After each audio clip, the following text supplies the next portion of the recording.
રાજકોટ જિલ્લાના ઉપલેટામાં લોહાણા સમાજ અખિલ Saurashtra ladies week દ્વારા બાળકોના પ્રોત્સાહન આપવા અને તેમનું મનોબળ વધારવા વિવિધ સ્પર્ધાઓનું આયોજન કરવામાં આવ્યું હતું, જેમાં ચિત્ર સ્પર્ધા, નિબંધ સ્પર્ધા, નોન ફાયર રેસીપી સ્પર્ધા જેવી અલગ અલગ ઘણી બધી સ્પર્ધાઓનું આયોજન કરી બાળકોને કંઈક અલગ શીખવવાના પ્રયત્નો કરવામાં આવ્યા હતા, જેમાં અવ્વલ નંબરે આવનારા વિદ્યાર્થીઓને પ્રોત્સાહિત ઇનામ આપી સન્માનિત કરવામાં આવ્યા હતા। આજનો આ પ્રોગ્રામ લોહાણા જ્ઞાતિ સમાજ દ્વારા આયોજન કરવામાં આવ્યું હતું। લોહાણા સમાજના પ્રમુખ શીતલબેન અને તેમની ટીમ દ્વારા આ પ્રોગ્રામને સફળ બનાવવા ભારે જહેમત ઉઠાવવામાં આવી હતી। જે પ્રોજેક્ટમાં અમે બાળકો ચિત્ર સ્પર્ધા રાખેલી છે, લોન ફાયર કુકિંગ રાખેલું છે અને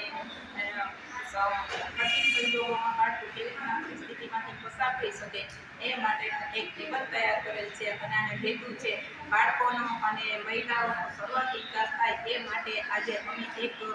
આજરોજ પ્રોજેક્ટનું આયોજન કરેલું છે।